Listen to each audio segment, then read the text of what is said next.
Kimber nació el 9 de julio de 1981 en Montreal, Canadá. Creció en una familia típica de clase media, en el área de Fabril. No creció en un ambiente especialmente tóxico o abusivo. Sus padres no eran criminales, no había violencia doméstica evidente. Simplemente Kimber era un joven que se sentía fuera del lugar. Desde que era pequeño, Kimber fue alguien retraído, nunca tuvo amigos cercanos. A medida que creció, se sumergió en la subcultura gótica y oscura de internet. Le gustaba la música de heavy metal, bandas como Megadeth y Ozzy Osbourne. Pasaba horas y horas navegando por internet, especialmente en una plataforma social llamada Vampire Freaks, un lugar donde los góticos y personas alternativas podían conectarse en internet. En ese sitio web, Kimber creó un perfil bajo el nombre Trinchera. En ese perfil, escribió su credo personal: vive rápido, muere joven y deja a una persona despojada de sus miembros.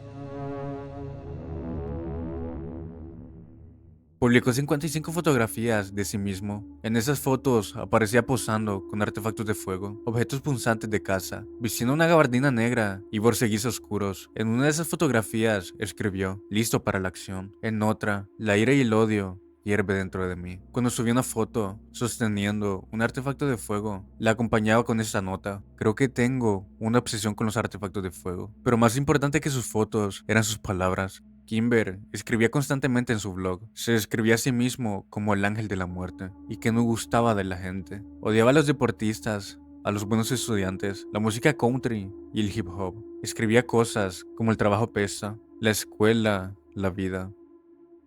En otra entrada, describía la vida como un videojuego en el que alguna vez te toca perder la vida. Lo más inquietante era que Kimber jugaba frecuentemente a un videojuego en línea llamado Super Columbine Ataque. Era un simulador que recreaba el famoso ataque de Columbine.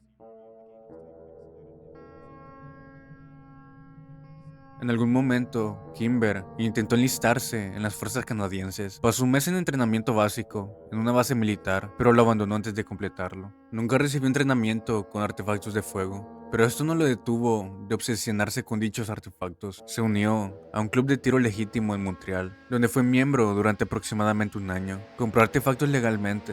Todos ellos estaban registrados legalmente. Pasó todas las pruebas de seguridad del gobierno. Para la ley, Kimber era simplemente un joven interesado en la práctica. El 13 de septiembre de 2006 fue un miércoles. Era mediodía en Montreal. Estudiantes y maestros estaban en un colegio preuniversitario ubicado en Westmount, una zona residencial de la ciudad. Para Kimber, ese día había llegado. Había pasado la noche anterior preparándose mentalmente. A las 10:41 de la mañana hizo su última publicación en Vampire Freaks. Escribió en su blog que había bebido whisky esa mañana. Describió su estado mental como loco y demencial. Mencionó que había estado jugando al juego de Columbine. Luego cerró la computadora. Kimber entró a su vehículo y se dirigió a la escuela. Llevaba consigo 3 artefactos de fuego. Justo en la entrada del colegio, salió del vehículo y abrió la maleta. Personas en la calle lo vieron sacando los artefactos. Nadie hizo nada. Kimber tomó a un peatón inocente, lo apuntó con su artefacto de fuego y lo obligó a cargar una bolsa que contenía un cuarto artefacto. Luego, Kimber comenzó a accionar contra los estudiantes que estaban cerca de la entrada. El sonido fue ensordecedor. El rehén, asustado por su vida, aprovechó la confusión para escapar. Corrió y logró esconder la bolsa que llevaba, lo que probablemente impidió que Kimber tuviera acceso a ese cuarto objeto. Kimber entró al colegio. Se dirigió directamente a la cafetería, prácticamente enfrente de la entrada. Allí, donde estudiantes estaban comiendo y socializando, Kimber se colocó en una esquina cerca del microondas, depositó su bolsa en el suelo, cargó el artefacto y comenzó a accionar.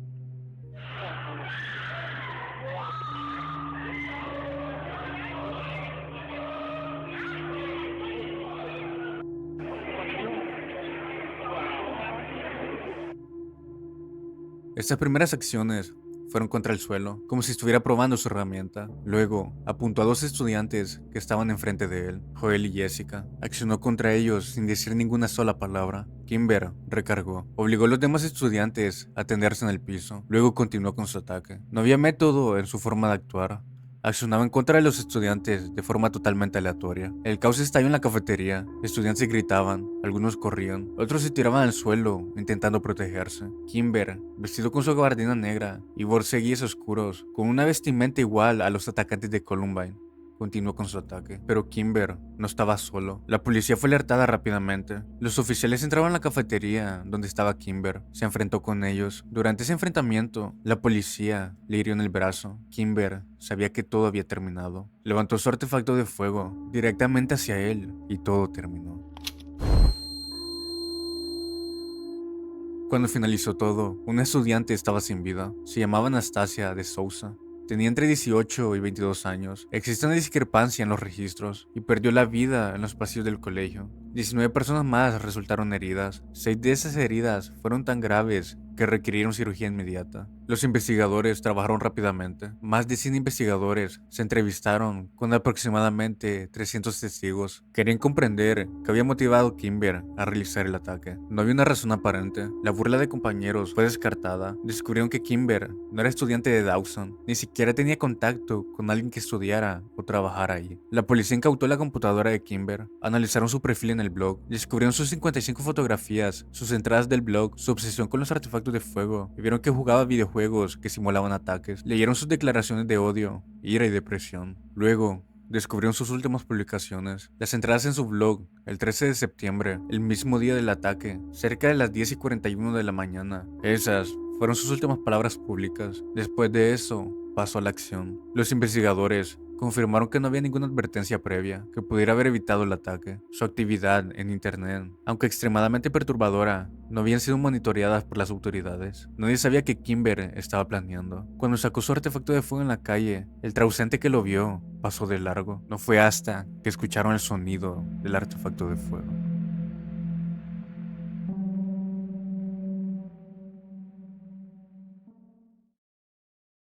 Stephen McDaniel nació en 1985 en los suburbios de Atlanta, Georgia. Era un tipo promedio, tranquilo, inteligente. Fue a la universidad a Mercer en Mancón, donde estudió Derecho. Ahí conoció a Lauren. Fueron compañeros en la misma escuela de leyes. Básicamente, trabajaban juntos en el mismo grupo. Lauren había nacido el 18 de abril de 1984. Era la hija mayor de una familia de Maryland, la primera en asistir a la universidad. Todos la amaban.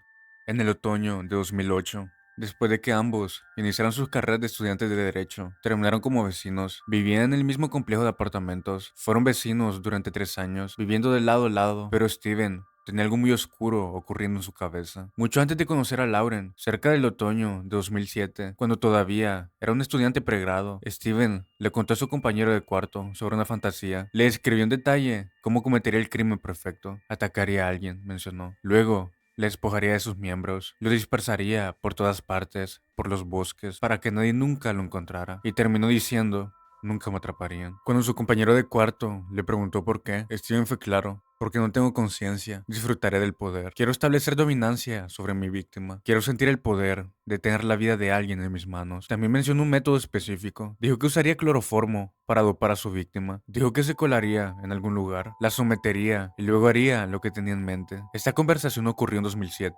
4 años después, Steven convirtió exactamente esa fantasía en realidad. El viernes 24 de junio de 2011, Lauren salió con amigas a un bar local. Era una última celebración antes de que se dedicara completamente a prepararse para un examen importante. El sábado, en la tarde, fue a un country club a nadar en la piscina. A las 10:13 p.m. esa noche envió un email a su novio actual, David, que se encontraba en Atlanta. El mensaje decía algo extraño. Alguien intentó entrar a mi casa la noche pasada, pero Lauren no sabía quién era. No sabía que ese alguien era su vecino, Stephen McDaniel, quien estaba fuera de su ventana, grabando videos de ella con su teléfono, mientras celebraba adentro con amigos. El domingo 26 de junio de 2011, a las 4:30 am, Steven entró silenciosamente al apartamento de Lauren, sin hacer ningún tipo de ruido. Usó una llave maestra que había robado de la oficina de administración. Llevaba una máscara y guantes. Lauren se encontraba durmiendo en su cama. Steven entró a su cuarto, la agarró, la privó del aire con sus manos. Lauren trató de defenderse, le rasguñó el estómago, dejando marcas profundas que serían encontradas días después. Steven era más fuerte. Entonces, finalmente Lauren perdió la conciencia. El lunes 27 de junio de 2011, Steven no fue a ningún lado. Se quedó en el apartamento de Lauren. Entró al baño.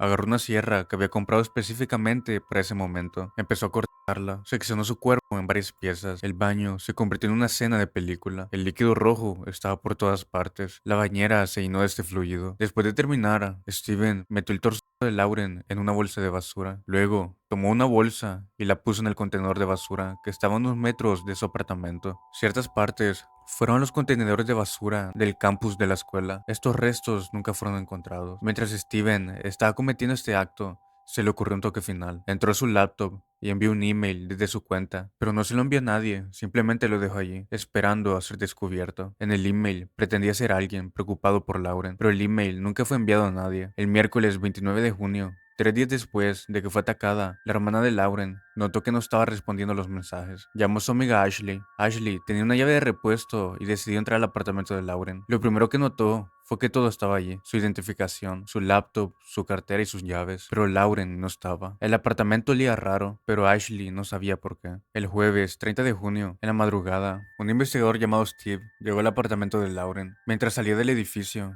detectó un olor horrible. Siguió el olor hasta llegar a los contenedores de basura de los apartamentos. Abrió la tapa, vio 2 bolsas de basura, metió la mano a una de ellas y con el simple tacto supo que había dentro. Dentro de esta bolsa se encontraba el torso de Lauren. El mismo día, jueves 30 de junio, una reportera de noticias local llamada Michelle, que se encontraba en la escena, estaba cubriendo la historia de la chica desaparecida. Necesitaba hablar con gente que la conocía. Vio a Steven parado fuera del complejo de apartamentos. Lo reconoció. Era vecino de Lauren. Decidió entrevistarlo. Steven actuó como el vecino preocupado perfecto. Mientras hablaban, una productora de noticias recibió una llamada y se comunicó con la reportera. Le mencionaron que el cuerpo de Lauren había sido encontrado. Estaban en vivo. Michelle le preguntó a Steven: entonces, ¿conocías a Lauren?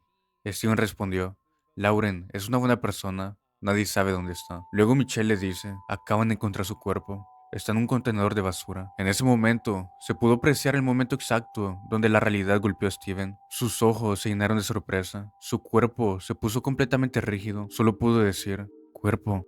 El investigador, Steve, después describió su reacción como muy obvia. Dijo que Steven estaba perdido, como si estuviera en shock, pero no era shock de descubrir que su amiga ya no estaba con vida, sino un shock de darse cuenta que su plan, su crimen perfecto, había sido descubierto en menos de 24 horas. Ese mismo día, Steven fue a la comisaría de policía de Macon. Llegó con vecinos y amigos de Lauren, todos dando testimonio sobre su desaparición. La policía lo interrogó durante horas ese día.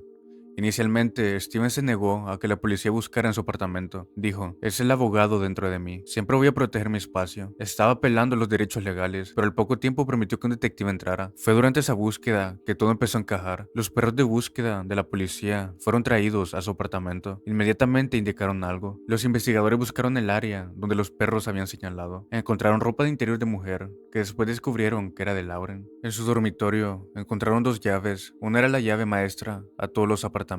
Otra era una copia de la llave del apartamento de Lauren. Steven no estaba autorizado para tener ninguna de estas. Encontraron el empaque para una sierra, exactamente del mismo tamaño y marca que la sierra encontrada en la lavandería comunitaria que estaba cubierto de rojo. Después encontraron preservativos. Steven mencionó que los había robado, y eso fue suficiente para arrestarlo por robo. Steven fue interrogado durante más de 12 horas. Cerca de las 12:18 am del día siguiente, los detectives notaron algo. Steven tenía rasguños en su estómago, profundos, rojos y recientes. Los detectives preguntaron qué había pasado. Steven respondió: me corté mientras dormía. Pero los detectives no creyeron su excusa para nada. Cuando los agentes cambiaron la estrategia a algo más directo sobre la evidencia que habían encontrado, la atmósfera de la sala cambió. Todo el lenguaje corporal de Steven decía que era culpable. Steven fue encarcelado. La evidencia fue clara: las llaves, los perros y la sierra, también el líquido con su ADN. Los investigadores hicieron más búsquedas. Encontraron en su laptop videos de él, espiando por la ventana de Lauren. Los videos que él había grabado, los videos donde apuntaba hacia la ventana para grabarla sin su consentimiento. Estos mismos videos que confirmaban lo que Lauren escribió por correo. Alguien trató de entrar a mi casa. El 2 de agosto de 2011, Steven fue acusado de ataque en primer grado.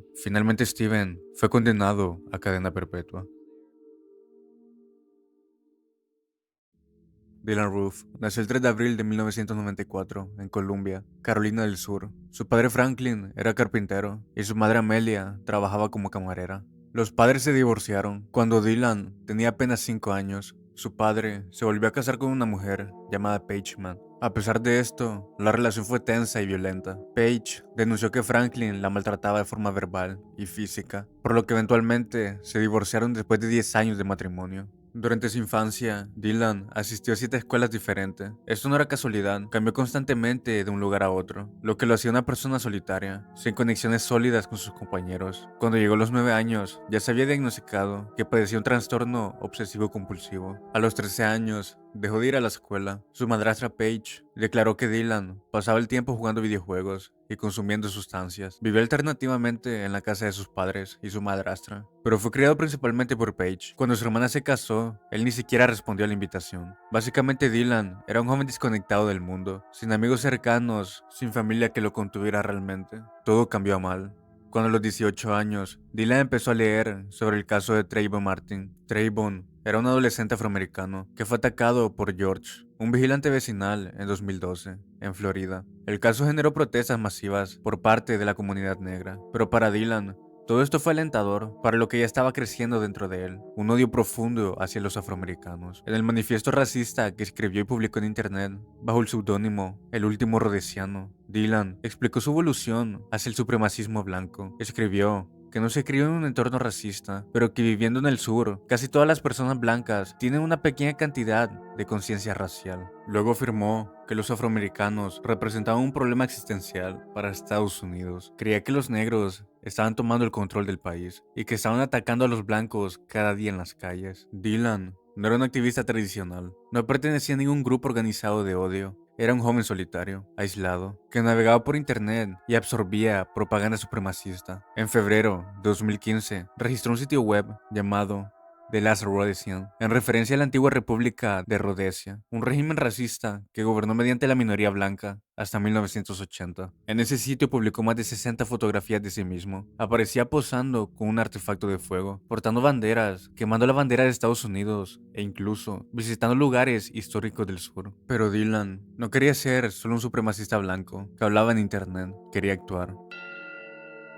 Escribió en su manifiesto: no tenemos skinheads, ningún triple K real, nadie haciendo nada más que hablar en internet. Bueno, alguien tiene que tener la valentía de llevarlo al mundo real, y creo que ese debo ser yo. En abril de 2015, Dylan intentó comprar un artefacto de fuego más grande, pero por varios errores del sistema federal que se supone que debían impedir que Dylan accediera a ese tipo de artefactos de fuego, Dylan solo pudo conseguir el artefacto de fuego Glock 45, lo único que necesitaba. A partir de ese momento, su plan estaba claro.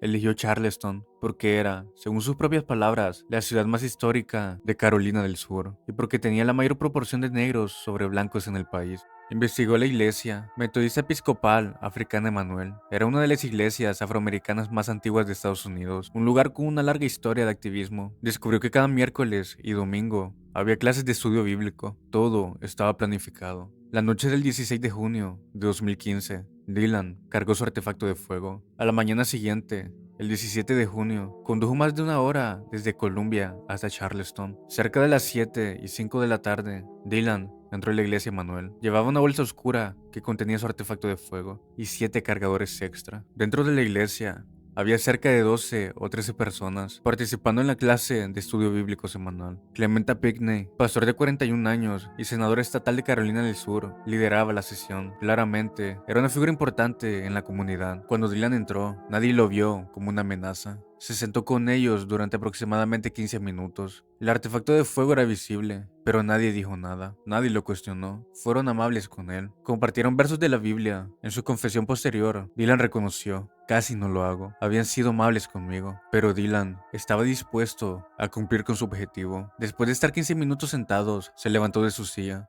Sacó el artefacto de fuego y sin decir una sola palabra, comenzó a accionarla. 𝚙𝚐𝚎 y su tía Susie intentaron calmarlo, le rogaron. 𝚙𝚐𝚎 le preguntó por qué estaba haciendo esto. Dylan respondió: tengo que hacerlo. Se aprovechan de nuestras mujeres y se están apoderando de nuestro país. En la confusión y el pánico, algunos intentaron huir, otros se escondieron. Algunos fueron golpeados por los proyectiles. Dylan accionó un total de 70 veces. 9 personas habían perdido la vida. Después de accionar, Dylan dejó caer su artefacto de fuego en la iglesia y salió. Entró a su carro y condujo hacia el norte, hacia Charlotte, Carolina del Norte. No regresó a Columbia, conducía por la interestatal, pensando que si veía a la policía, acabaría con todo. La policía de Charleston recibió las llamadas. Fue que iniciaron una búsqueda, distribuyeron la descripción de Dylan. 14 horas después del ataque, temprano en la mañana del 18 de junio, una patrulla de tráfico detuvo a Dylan. Había viajado aproximadamente 394 kilómetros desde Charleston. Fue arrestado sin resistencia. En su automóvil encontraron un artefacto cargado. Cuando lo interrogaron, Dylan no negó nada. Confesó con frialdad. De hecho, se rió. Un video de 2 horas de la investigación del FBI fue presentado más tarde en el juicio. En el video, sentado en una mesa redonda en la estación de policía, Dylan confiesa todo. El agente le pregunta qué pasó en la iglesia.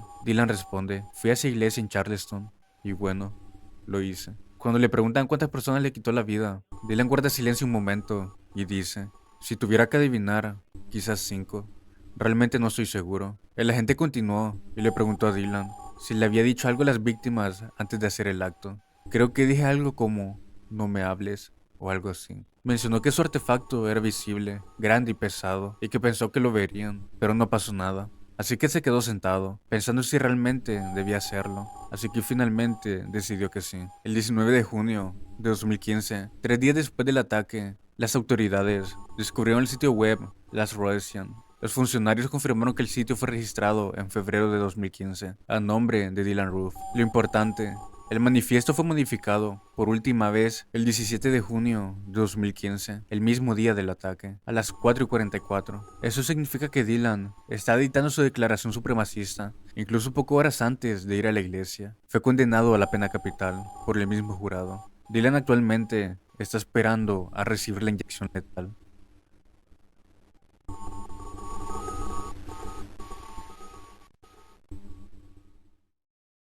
Maury Travis nació el 25 de octubre de 1965 en Louis, Missouri, en un complejo de vivienda público. Su infancia fue bastante discreta. Sus padres se divorciaron cuando tenía 12 años. En la preparatoria, Maury fue el tipo de alumno que simplemente desaparece en las fotos de anuario. Una maestra de inglés lo recordó como increíblemente quieto para un adolescente. Se graduó en 1985, hizo servicio militar brevemente, pero alrededor de 1987 desarrolló una adicción severa a las sustancias ilícitas. A los 22 años ya había gastado $300 diarios en su vicio. En marzo de 1988, mientras estaba en casa por vacaciones de primavera, Maury cometió su primer delito. Robó 5 tiendas de zapato en solo 8 días, usando un artefacto de fuego de juguete. Los policías lo atraparon basándose en la descripción del auto. Se declaró culpable y fue sentenciado a 15 años de prisión. Pasó 5 años y 3 meses encarcelado, trabajando en servicios de alimento y mantenimiento. Fue liberado en libertad condicional el 14 de julio de 1994. Cuando salió de prisión, se mudó a un dúplex en Ferguson. Pero Maury no permaneció fuera de prisión por mucho tiempo.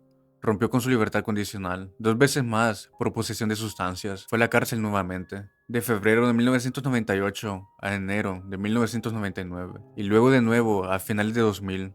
Fue liberado por tercera vez en 2001. Maury trabajó como mesero. Sus compañeros de trabajo lo describían como alguien tranquilo y amigable. Un amigo llamado Dave lo recordaría como alguien que hablaba constantemente sobre los peligros de las sustancias. Pero hubo algo extraño. Dave recordaría años después que Maury menciona casualmente que 𝚒𝚎𝚎𝚎 era un buen lugar para dejar cosas, porque había pocos policías cerca. Otra compañera de trabajo, Julie, que trabajaba como practicante para una estación de noticias, tendría un encuentro sorprendente. Maury le preguntó si su estación de televisión había hecho una campaña sobre damas de compañía atacadas. Le dijo que tenía amigos que sabían sobre cuerpos siendo abandonados. Julie propuso la historia a su jefe, pero nadie sabía nada de ataques en serie a damas de compañía, así que la historia no continuó. 3 meses después, la policía de 𝚒𝚎𝚎 anunció públicamente que creía que un criminal en serie estaba cazando a damas de compañía. Entre 2000 y 2002, Maury atacó un mínimo de 12 mujeres. Todas eran cortesanas, todas eran adictas, negras, y fueron elegidas específicamente porque sabía que si desaparecían, nadie las buscaría. El 31 de julio, el cuerpo de Mary Shields, de 61 años, fue encontrada en la calle mencionada. Maury probablemente la atacó, aunque no está confirmado. Ella pudo haber sido su primera víctima. El 1 de abril de 2001, encontraron el cuerpo de Alyssa, de 34 años, en un parque de Illinois. Había sido última vez vista en Missouri. Betty James, de 46 años, desapareció en mayo de 2001. Su cuerpo fue encontrado el 23 de mayo. Betty era especial porque Maury la grabó en una de sus cintas de video. Además, cuando analizaron su cuerpo, encontraron una marca de neumático en su pierna, que coincidía exactamente con los neumáticos del vehículo de Maury. Teresa Wilson, de 36 años, fue encontrada el 15 de mayo de 2001 en West Alton, Missouri. El caso de Teresa fue lo que eventualmente detendría a Mayuri. Un periódico escribió un perfil sobre ella. Mayuri leyó su perfil y decidió responder. Verona Thompson, de 36 años, fue encontrada a solo 4 metros de donde Teresa fue encontrada, el 29 de junio de 2001. Yvonne Cruz, de 50 años, fue encontrada el 25 de agosto de 2001, en la calle que siempre mencionaba Mayuri. El ADN de Mayuri fue encontrado en líquido dentro del cuerpo.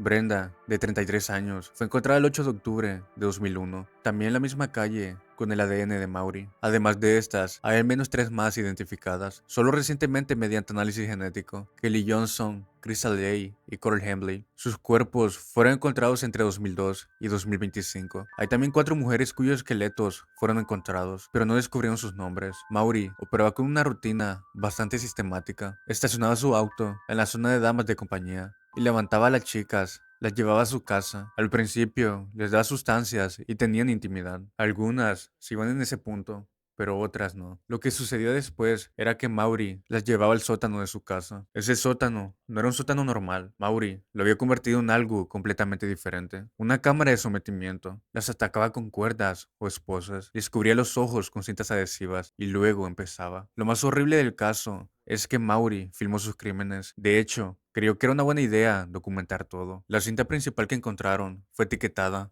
"Tu día de bodas". En ella, Mayuri aparecía sometiendo a varias mujeres. Las hacía decir sus nombres, probablemente porque quería saber quiénes eran, o quizás solo porque quería escucharlas hablar. En un segmento, parecía que Mayuri usaba un cinturón para estrangular o quebrar el cuello de una mujer. En otro, aparecía Betty, siendo brutalmente atacada. No se mostraba cómo perdía la vida, pero fue obvio. Lo que sí se mostró fue otras mujeres siendo víctimas de aprovechamiento. Mayuri cometió un error el 18 de mayo. El periódico publicó un perfil sobre Teresa Wilson, una de las víctimas de Mayuri. Mayuri lo leyó y decidió que quería presumir. El 21 de mayo de 2002 envió una carta anónima al reportero Bill Smith de la página del periódico. La carta elogiaba el perfil, pero incluía algo más: un mapa. El mapa fue descargado de @expedia.com. Tenía una X que señalaba un lugar específico en West Alton, Missouri.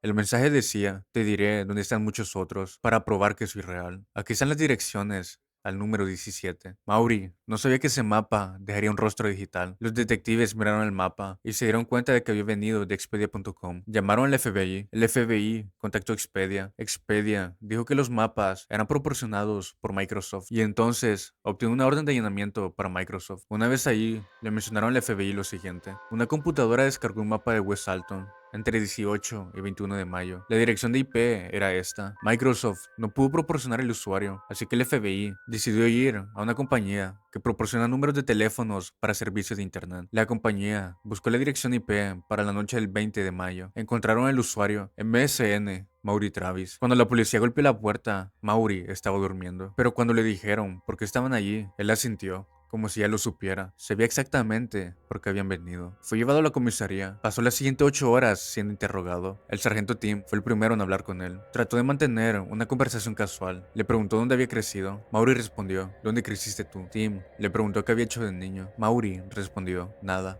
Fui a la escuela. ¿Qué hiciste tú?". Mayuri quería hacer las preguntas. Parecía más interesado en cómo la policía lo había encontrado que en responder sobre sus crímenes. Tim le preguntó si había sufrido abuso. Este dijo no. Cuando los investigadores finalmente le dijeron lo que habían encontrado en su sótano, los videos, las fotos, las herramientas de sometimiento, Mayuri solo dijo: "Sí, sabía que lo encontrarían". Mientras Mayuri era interrogado, la policía estaba registrando su casa. Encontraron salpicaduras de líquido rojo. También encontraron diferentes objetos. En el sótano encontraron las 21 fotos de mujeres. Encontraron un artefacto de fuego paralizante junto con un colchón pequeño dentro de una celda y un poste de madera para encadenar a sus víctimas. Encontraron múltiples videos cassette ocultos dentro de las paredes de su casa. Las cintas fueron etiquetadas "Tu día de boda". Mayuri fue puesto bajo vigilancia, bajo cuidado cada 15 minutos. Pasó 3 días en su celda. El 10 de junio de 2002 fue encontrado sin vida. Una funda de almohada estaba sobre su cabeza. Sus manos estaban atadas detrás de su espalda. Todo provocado por él mismo. Aunque sus contenidos exactos nunca fueron completamente revelados públicamente, escribió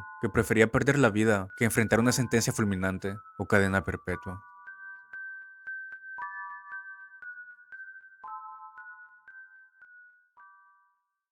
Leonard Lake nació el 29 de octubre de 1945 en San Francisco, California. Era un veterano de Vietnam. Cuando regresó a casa, trabajó de encargado en un motel. Y Charles Seng, por su lado, nació el 24 de diciembre de 1960 en Hong Kong. Era un desertor de las fuerzas marines que huyó de una prisión militar después de robar artefactos de fuego. Leonard era un tipo obsesionado. De joven, había leído el libro The Collector de John Fowles, una novela sobre un hombre que captura a una mujer y la mantiene prisionera con la fantasía de que eventualmente se enamorara de él. Esa novela se metió en la cabeza de Leonard. Pasó años planeando cómo llevar esa fantasía a la realidad.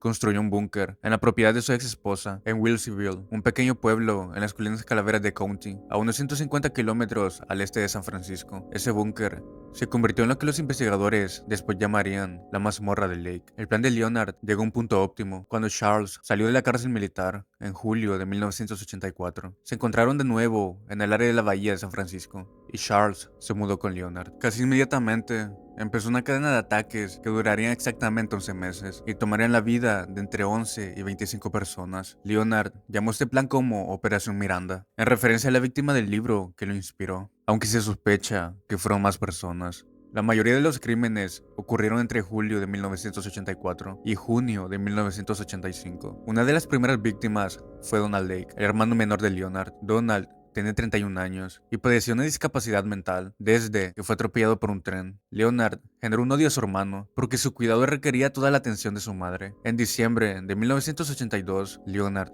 lo llevó a una casa cuidada y lo atacó. Luego robó su identidad y cobró sus cheques de incapacidad durante años. Nadie se dio cuenta de este suceso. Charles Donald Gunnar era el mejor amigo de Leonard y fue padrino en su boda en 1981. En mayo de 1983, Leonard lo invitó a un viaje a Las Vegas después de su divorcio. Nunca regresó. Leonard volvió solo en la camioneta de Donald y le dijo a los otros que había ido con una mujer. El cuerpo de Donald no se encontró hasta 1922. El 11 de julio de 1984 atacaron a Donald Albert, un locutor de radio de 36 años en San Francisco. Ese día, Charles entró a su apartamento a quemar ropa. También accionó al compañero de cuarto de Albert, Richard Carraza, quien sobrevivió y después pudo identificar a Charles como el autor del ataque.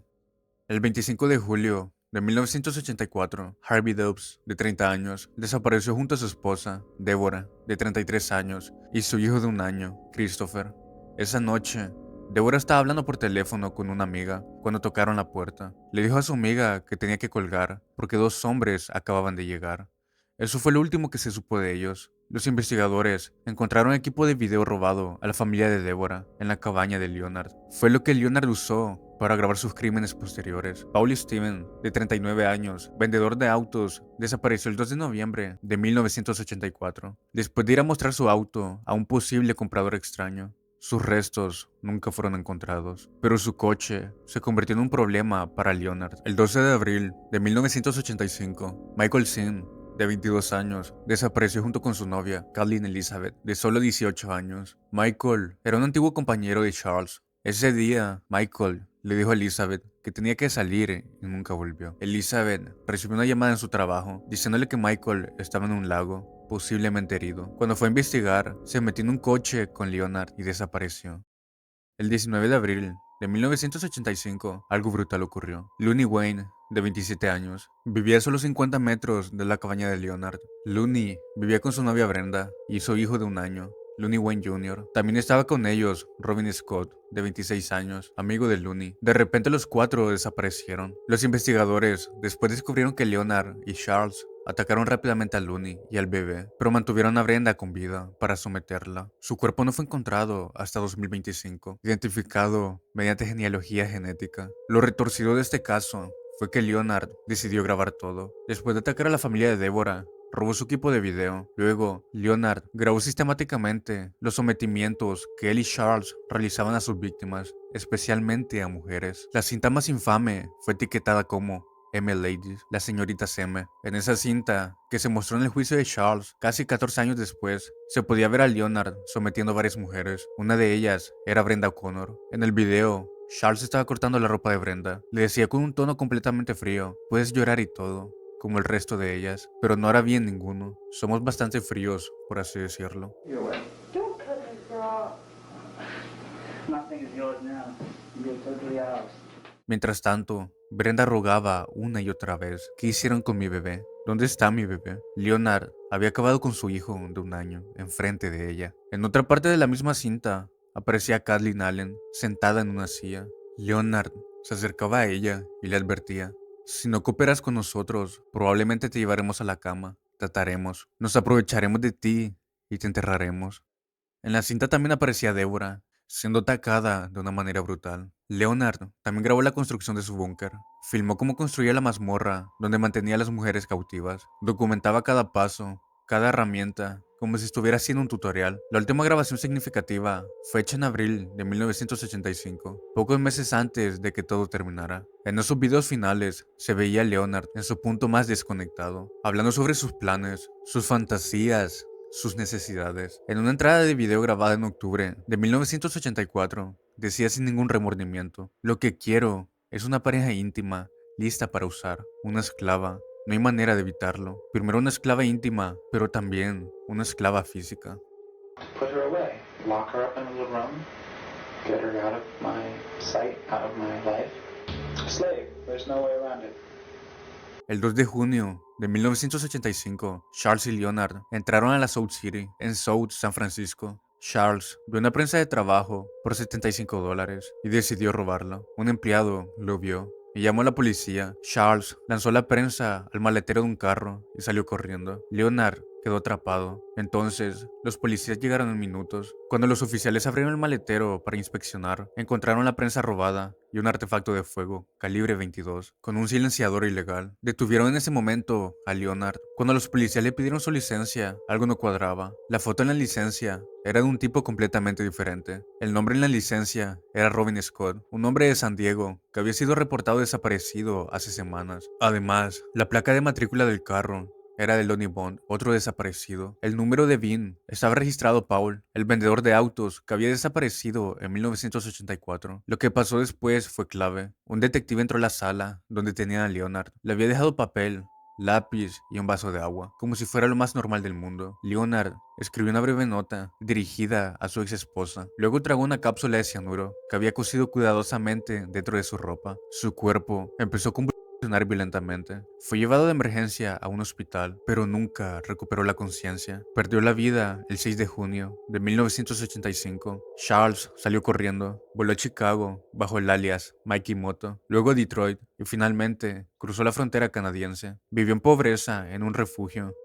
El 4 de junio de 1985, los detectives llegaron a la cabaña de Willisville con una orden de allanamiento. En el búnker subterráneo había una sala de trabajo con herramientas, pero en las paredes había 21 fotografías de mujeres con poca ropa. Detrás de una pared falsa, los investigadores descubrieron una pequeña celda sin ventanas. Dentro había un colchón diminuto y un cubo. Eso era donde Leonard mantenía a las mujeres. Había un espejo de 2 direcciones para que pudiera verlas sin ser visto. En la pared estaba pegada una copia del libro de The Collector. También encontraron esposas, ropa de mujer y maquillaje. Los investigadores al tiempo encontraron 2 cubetas, donde una de estas contenía las identificaciones y documentos que sugería que por lo menos existían 25 víctimas. El otro tenía una carta de Leonard de 1983 y 1984 y 2 videos cassette con las grabaciones de los sometimientos. En diferentes lugares de la propiedad excavaron y encontraron aproximadamente 20 kilos de huesos humanos